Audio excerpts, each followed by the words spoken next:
Okay, I have a friend on my Discord server who has just asked me a question about DMing. How do I be a good DM? How do I write a story? So I want to briefly talk about that while I sit here and play Doom to get those, creative juices flowing a little, fighting pinkies and cyber demons. I'm gonna get right into it here. What makes a good DM? That's the first big question, and that's a really loaded question. So I'm gonna try and keep it simple because that depends on what you're doing. Essentially, it depends on what your players' expectations are of you. But that's kind of vague, right? So let's try and generalize that in a way that's helpful, and let's just say a good DM to me is a DM that is focused on making the game that they are running interesting and fun for their players. Now that sounds really generic. You're a host. You're running a game for people. Well, isn't that obvious? And the answer might not be as straightforward as you think because a lot of DMs that are new to the game, they they seem to they can get the approach wrong, or they can misunderstand the approach to being a good DM. They get caught up in a couple of traps quite often. One, being too adversarial with the players, meaning that they're used to maybe competitive games. Maybe they're Warhammer players. Maybe they play Descent, Journeys in the Dark, or other games that are, D&D like in spirit, whether they're using miniatures or it's some kind of a dungeon crawl, but they aren't D&D. They aren't a role-playing game. They don't emphasize the role-playing experience and the storytelling experience. And that's the fundamental difference. So you can have something like Pathfinder that's mechanically complex and that maybe more closely emulates the feeling of like a miniature warfare game, heavy on combat rules and things like that. But at the end of the day, as a DM, it's never going to be, I don't care what RPG you're playing, it's never your job to beat your players. And why people get that idea that it is like that or ever has been like that, I saw a commenter on a post that I did recently comment about how old editions of D&D were adversarial. I don't think that's true. I think that depends on the game designer. If you're talking like Temple of Elemental Evil, some really hard Tomb of Horrors, things like that, I mean, maybe those are made to be challenging and crushing for the players. Okay, fine. But that still doesn't change the nature of the game itself and what the intent is, which is a collaborative storytelling experience, period. And that's how RPGs are in general, right? So as a DM, you need to keep that in mind at all times, that this is a story that you are sharing with your players. And that brings me to the other sort of the converse side of that, inverse side, which would be DMs that are trying to be players in a sense, or they're trying to run the story for their own entertainment or as an exercise for their own storytelling or game design acumen, if that makes any sense. Probably didn't even use the right word there. And that's a problem too. When your game becomes about you, whether it's you winning the game or you running, your players down a total railroad so that you can have the satisfaction of them sort of basking in the glory of your storytelling. That's both of those are wrong, in my opinion anyways. If you're asking me, which you are, I think that's wrong. You want to cater to your players. It's kind of like you're having a dinner party, right? You're having a fondue or a potluck. Why are you doing it? Is it for your entertainment? Partially, of course. I mean, you want to have fun, right? You want to have people over that you enjoy. But ultimately, if you want those people back to your house again, you better have them in mind. You better make them the guests of honor. You better appeal to their sensibilities to a degree. And there's a lot of attitude of like, well, it's the DM, it's my game, I'm putting the effort into it. Yeah, but you got to ask yourself again, why are you doing it? Are you doing it so that you can feed your ego, or are you doing it so that you can have a good time with your players? And that's where I think there's a lot of problems with certain people, maybe that are just maybe more new people to the hobby. I think that a lot of people eventually figure that out. But some people have been playing the game for their whole lives probably, and they haven't figured that out. So who knows? So to me, being a good DM is being a good host. And the rules for being a good host and being a good DM are the same. By the way, don't mind the bad Doom footage. I'm just so into this conversation that I'm kind of just doing this for background noise. That's the ultimate be a good DM tip for me, is be a good host to your players. So some very specific tips I'll give you is I like to have a session 0. I like to get people on the same page. I like to be accommodating to players. I set rules for my games. I set rules for the table like anybody should and would, and you make that clear ahead of time. But I do want to make players comfortable, and I do want things to feel accommodating. Okay? So that's huge. That goes a really, really long way. If your player's like, I know we have a rule against maybe using this race or this class or something, but I've got this thing I really want to try. I try to accommodate that. I try to be somewhat accommodating. If it's really going to break things, I'm careful about it, because I have a game to run for everybody, not just for one player.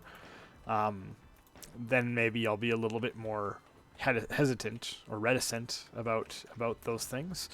But in general, I want everyone to feel comfortable and welcome at the table, period. Okay? So that's priority. And then I also like to close with a session, just a brief 5 minutes at the end of the game to kind of go over things with people, let them know that I'm available if they have any specific issues they want to bring up, or maybe something they're not comfortable addressing with everybody else. Then we'll go over that as well at the end of the game, or whatever, beginning of next session. So these are just a few real simple things that you might want to consider doing at your game to make your players welcome. Have a conversation with them. Try to talk to your players and keep communication open. It's just like a relationship, You want a good relationship with your girlfriend, your wife, keep communication open. That's major. Always. And that goes the same for friends and DMs and their players. I think the relationship is no different in that sense. So, keep an open dialogue with people and always communicate. If you don't want someone just leaving one day and you're not really sure why, but as a DM, it's your job kind of to pursue that communication, to ask those questions. Not to make people feel uncomfortable, but to always just keep them up to date before an incident happens. Always be talking to your players if you can, between sessions and that here and there. Try and be available for them. And then another big one is planning, and this kind of answers or will help to answer the how do I write a good story. You don't in D&D. And what I mean by you don't is you're not writing a story. You're just doing that part of that process. D&D is a collaborative storytelling experience, and that is hugely important to remember, that this is not your book that you're writing. This is not your novel, and it's likely not going to have the same structure or setup as a story in a movie or a book or anything like that. That general 3-act story, that's not going to happen. That's why we don't need to talk about, the hero's journey and things like that as much when it comes to D&D, even though it's also crucially important that you have that feeling, but the structure is not going to be the same. You're not going to, because the players are making decisions that are constantly interfering with what you're coming up with. So, my number one tip for writing a good story, if you want to frame it in the question that way, would be get good at improvising in your stories. Don't plan too far ahead, okay? So don't plan a big adventure and there's all these DM forums and things, and people always having conversations about, I got my big bad planned, my big end boss bad guy for the end of the game, and stuff like this. And while that's fun to write those characters, my number one tip to any writer, especially when you're running games for people and such like this, nobody cares about the world you've created. Nobody cares about this big bad character that you've made. And what I mean by nobody cares is they're not going to care by default because you put the work in. And some people are going to feel almost that they're owed that care. Like, I put all this time in and nobody cares what happens to, Reginald Gestalt III, the evil villain that I made. Why should they? Unless they've had some kind of meaningful interaction with that character and they've been made to care naturally through the course of the story and through the game, why should they care? It's just because you put the time and effort in? Sorry, that doesn't amount for much. And I hate to say that to be mean, because it's a lot of work to be a DM and to come up with these ideas, and you might think something is so cool, and then be really disappointed when you realize, well, maybe, but it doesn't really matter.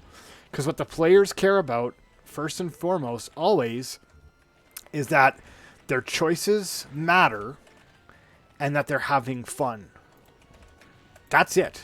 So how do you be a good GM? How do you write a good story? You make sure that the players' choices matter, and you make sure that they are having fun. Some of this will be illusory. Some of it will be, well, I have this dungeon planned, and maybe they're not going to get to it this way, but I might do a different story or improvise my story because they decided to go to a different direction, but they still get to the same dungeon map, even though the story is going to be different now. Stuff like that. So that's kind of... that's where I'm at on that way of thinking, is that to write a good story, you just need a structure and a framework. You need to plan adventures. You almost need to plan your own adventure module if you're not using a pre-baked setting, and I never do, so I don't have any real advice on running pre-baked settings. It's just, the reason I don't is because I can't absorb the information because I don't care, right? So I'm not going to get interested in the PCs that are written about. If you look at Keep on the Borderlands, the way they do things there is brilliant. They don't give names generally for people. You have to kind of fill in those blanks yourself. That's great. I love that kind of thing because then I just make it up and now I care about it.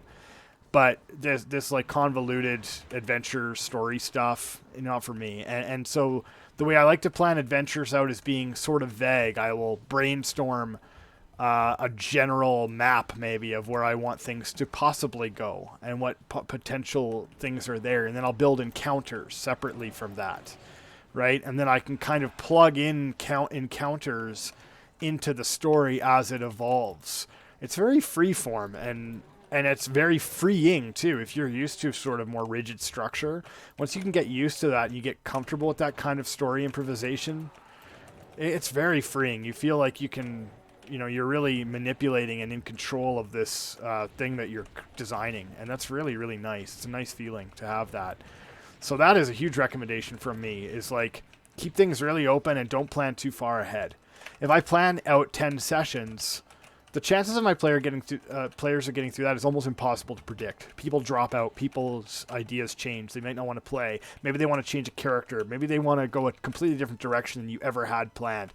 And now all that crap that you spent, all of your time figuring out and you thought was so genius doesn't matter. So it's like they say in storytelling, don't be afraid to kill your children. God, that's a horrible saying since I have children. But, don't be afraid to just throw out your ideas and throw things away, because chances are, as cool as something is, as cool as you might think it is, it's probably not. It's probably someone else has come up with something similar, or you might come up with an idea that improves on it or changes it. I guarantee you are not throwing away gold if you have to toss a story idea or a character to the side. Maybe it's silver, but it's certainly not going to be gold most of the time. Or if it is gold now, it can be gold later and you can change it and modify it and put it somewhere else. So don't get attached to your story and to your world, okay? My world has always just evolved as I play. It started out as an island called Kron, And now it's moved into a whole world. But I don't sit there and I'm not thinking about smaller geographical locations and making big maps and all this stuff. I just fill in things as I need them. You know, that's how I kind of do it. So just a quick overview. Number one question, how to be a good GM. Be a good host. Be accommodating to your players. Allow your players to tell a story with you rather than sort of forcing them to just listen to everything that you have on the table there. And then number two, how to write well. That's a loaded question. But as a DM, how you want to write is write in a flexible manner that will allow for changes in your narrative to take place quickly and easily without completely destroying all the hard work that you've done, because then the work is meaningless, right? So don't get attached. That's how you write well as a DM. When you're doing a collaborative storytelling, you allow things to unfold naturally is how you write well, you know, and that's it. I mean, writing a story well, that's a whole different ball game, man, and it's not the same at all anyways. So I don't think you need to be a good storyteller or writer or novelist or something to be a good DM by any stretch. You need to come up with encounters that are interesting, usually by mixing enemy types and skills and things like that. And I mean, most of that's laid out to you in your monster manual. You've got all your challenge ratings right there and ready to roll, right? So that's number one for me as a DM, is be flexible, learn how to improvise. And yeah, I'm going to keep this video real short because this is just answering a specific question from another person. I hope this has helped you. As a DM, I've spent a long time trying to be more adaptable in my games and trying to avoid that kind of rigidity. If I want rigidity, I'm going to write an adventure module.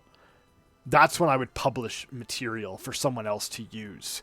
But in my own games, I do not do that. I fly almost off the seat of my pants. But I do brainstorm and I create little matrices of paths that you can go. I don't sit there and draw out complete dungeons. I just build encounters and go from there. There's lots of great videos that talk about this stuff. Anything by Runehammer, I think it's Hanker Infernal, Dungeon Craft. These are some of the other videos I'd highly recommend when it comes to running games, because it's about running games efficiently and cutting out all the fat, all the unnecessary junk that just slows things down. Keep that pace going, guys, always. Thank you very much for listening. We'll talk to you later.